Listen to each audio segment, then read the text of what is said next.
Hello everyone, welcome to Teachers Vision. अपनी GK series को continue आगे करते हैं और हम आज इस वीडियो के अंदर डिस्कस करेंगे सॉइल के बारे में।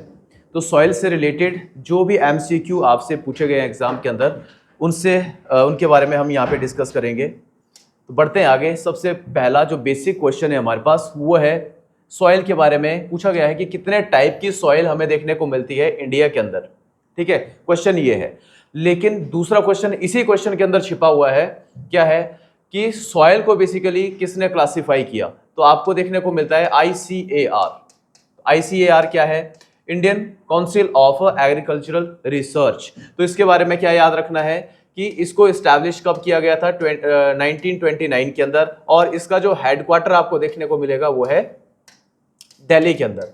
तो ये बेसिक सी चीज आपने याद रखनी है कि इंडियन जो काउंसिल ऑफ एग्रीकल्चरल रिसर्च है, इसने भारत की जो मिट्टी है, भारत की जो सॉइल है, उसको कैटेगराइज किया है। ठीक है, और कितने तरीके में कैटेगराइज किया है? तो इसका जो राइट आंसर है वो है 8 तरीके से। ठीक है, जैसे एलुवियल सॉइल, ठीक है, फिर हमें देखने को मिलती है रेड सॉइल, फिर रेगुर सॉइल जिसको ब्लैक सॉइल भी बोला जाता है, laterite soil, mountain soil, desert, saline soil. ठीक है, इस तरीके से आपको 8 तरीके की सॉइल इंडिया के अंदर देखने को मिलेगी।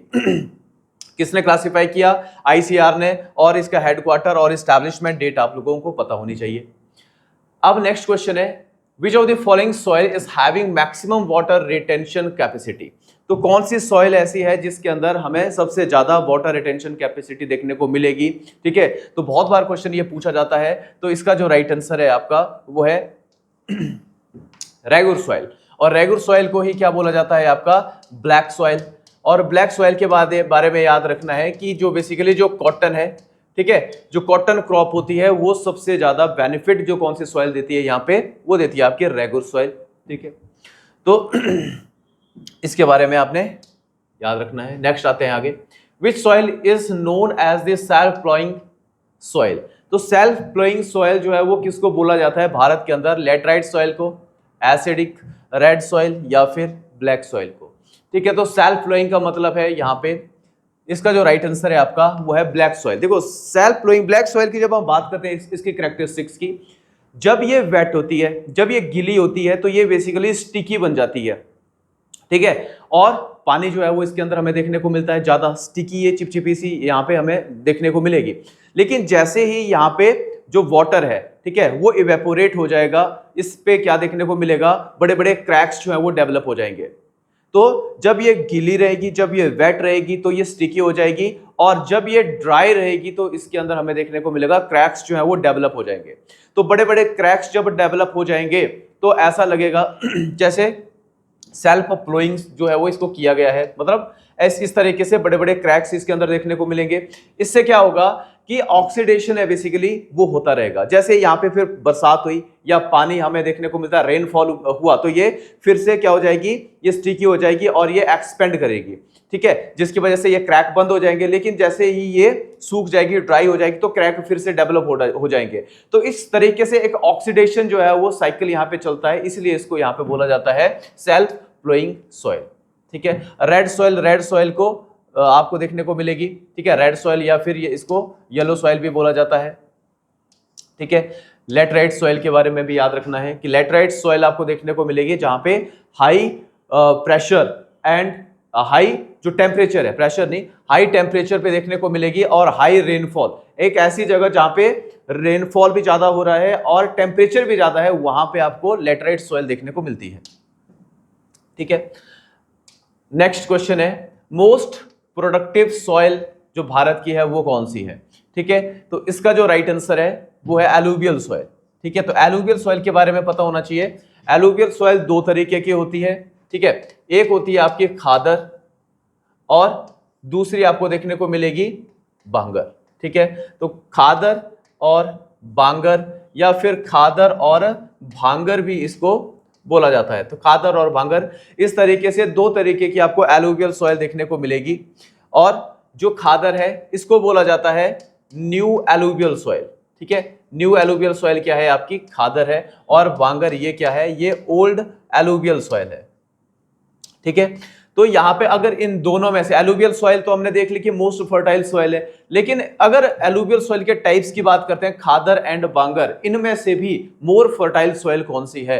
तो जो नई एलुवियल सॉइल है खादर, ये हमें देखने को मिलती है, ये मोर फर्टाइल है अगर हम कंपैरिजन करते हैं बांगर के साथ। ओके, बढ़ते हैं आगे।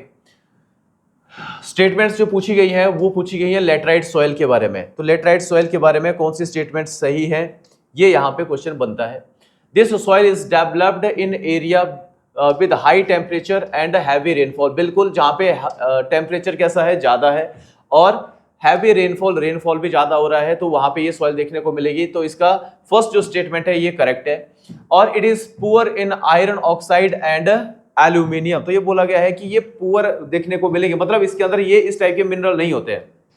लेकिन याद रखना है कि यहाँ पे पुअर नहीं, ये रिच होती है। आयरन ऑक्साइड और एल्यूमिनियम इसके अंदर देखने को मिलते हैं। हमें इस पे हमें देखने को मिलेगा कि ये जो आपका आयरन ऑक्साइड है, इसी की वजह से जो लेटराइट सॉइल है इसका जो कलर होता है ये रेड कलर का हमें देखने को मिलता है। तो रेडिश जैसे कलर की आपको ये सॉइल देखने को मिलेगी। इसलिए याद रखना है कि लेटराइट जो सॉइल है इसका कलर भी आयरन ऑक्साइड की वजह से रेड कलर हमें देखने को मिलता है। मतलब सेकंड स्टेटमेंट यहाँ पे गलत है। तो ओनली वन जो है वो इसका राइट आंसर बनेगा। Next question, where was the Mitti Bachao या सेव द सॉइल मूवमेंट जो था वो स्टार्ट हमें देखने को मिलता है? तो महाराष्ट्र, कर्नाटका, बिहार, मध्य प्रदेश।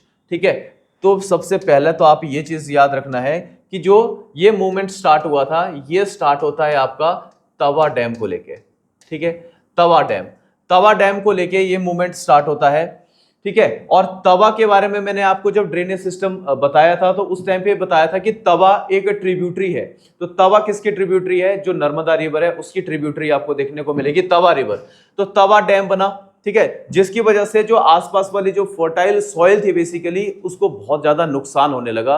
तो यहाँ पे फिर एक मूवमेंट उठ खड़ा हुआ और उसी मूवमेंट को नाम दिया गया है सेव द सॉइल या मिट्टी बचाओ मूवमेंट। तो कहां पे? मध्य प्रदेश के अंदर ये स्टार्ट होता है और याद रखना है 1977 के अंदर। 1977 के अंदर जो होशंगाबाद है, ठीक है, मध्य प्रदेश का, यहाँ पे ये मूवमेंट स्टार्ट होता है। और किसको लेके स्टार्ट होता है? तवा डैम को लेके ये मूवमेंट बनता है। तो क्वेश्चन ये भी पूछा गया है तवा को लेके।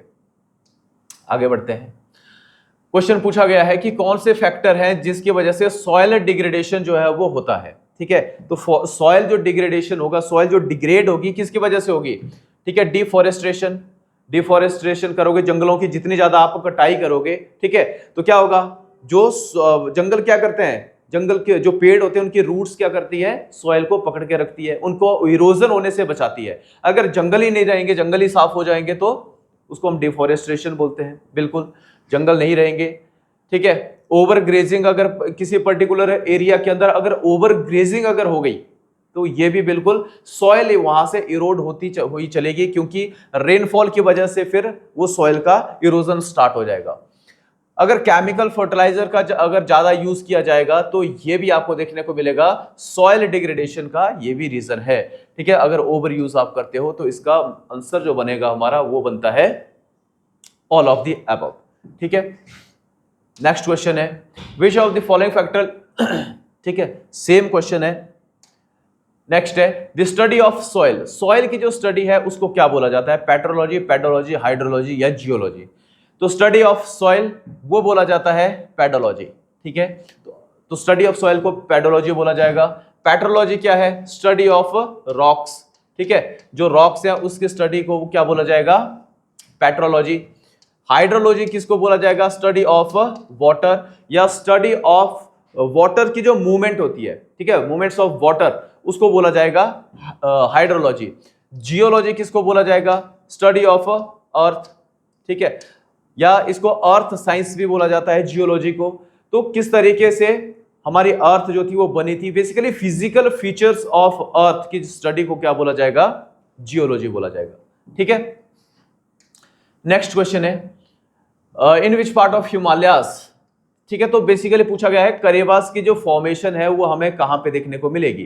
तो करेबा नॉर्थ ईस्टर्न हिमालयास के अंदर है, या फिर हिमाचल उत्तराखंड के अंदर है, या फिर ईस्टर्न हिमालय के अंदर है, ठीक है, या कश्मीर हिमालय के अंदर है। तो करेबास के बारे में याद रखना है कि करेबा हमें देखने को मिलते हैं कश्मीर के अंदर, ठीक है, कश्मीर के अंदर करेबास हमें देखने को मिलते हैं। और ये करेबा ये सैफरॉन के लिए, जो केसर होता है सैफरॉन के लिए सबसे बेस्ट जो है वो हमें देखने को मिलता है कि करेबा जो सॉइल होती है ये हमें देखने को मिलती है कश्मीर के अंदर। और जो करेबा होता है इसके अंदर सैफरॉन जो होता है वो सबसे ज्यादा होता है। करेबास के बारे में थोड़ा सा आपको आइडिया होना चाहिए कि ये करेबा सॉइल बनी कैसे, कैसे ये करेबास यहां पे फॉर्म होते हैं। इनके बारे में बोला जाता है कि जैसे एक माउंटेन है, ठीक है, बर्फ इसके अंदर पड़ी हुई है, तो ये जो बेसिकली ग्लेशियर है यहाँ पे, ये क्या होते हैं, ये पिघलते हैं यहाँ से, ठीक है, और पिघले ये काफी टाइम पहले, कई सालों पहले ये स्नो जो था वो हमें देखने को मिला, मेल्ट हुआ और इसके फुट हिल्स पे एक लेक की यहाँ पे फॉर्मेशन हो गई, ठीक है, एक लेक की फॉर्मेशन हो गई और धीरे धीरे ये लेक क्या हो गई, जमना स्टार्ट हो गई, ठीक है। यहाँ से वाटर जो था वो ज्यादातर इवेपोरेट हो गया और थोड़ा बहुत हमें देखने को मिलता है कि ये धीरे धीरे सूखना स्टार्ट हो गई। और इसी की वजह से यहाँ पे कुछ प्लेटूज बन गए, छोटे छोटे लैंडफॉर्म यहाँ पे बन गए और ओवर द टाइम ये धीरे धीरे सॉइल के अंदर ये कन्वर्ट हो गई और इसी की वजह से करेबास जो है वो हमें देखने को मिलते हैं। करेबा बेसिकली ये कश्मीर लैंग्वेज के अंदर हमें देखने को मिलता है, उनका ये लोकली नेम है करेबास। तो बेसिक से आपने याद कर रखना है कि बेसिकली ये बने हुए हैं आपके सॉइल के, जो आपका ग्लेशियर है, ठीक है, उसके मेल्ट होने से ये बने हुए हैं, ठीक है, और एक लेक बनी और वो lake he over the time क्या हो गया, सूख गई और उसके बाद ये सॉइल के अंदर कन्वर्ट हो गई। और ये कहां पे देखने को मिलेंगे, कश्मीर के अंदर। और सैफरन के लिए, केसर के लिए सबसे बेस्ट जो सॉइल मानी जाती है वो है आपका करेबास, ठीक है। तो ये सॉइल का जो चैप्टर है हमारा ये भी यहाँ पे कंप्लीट होता है, ठीक है। अब एक नए टॉपिक के साथ मिलेंगे नेक्स्ट वीडियो के अंदर। जय हिंद।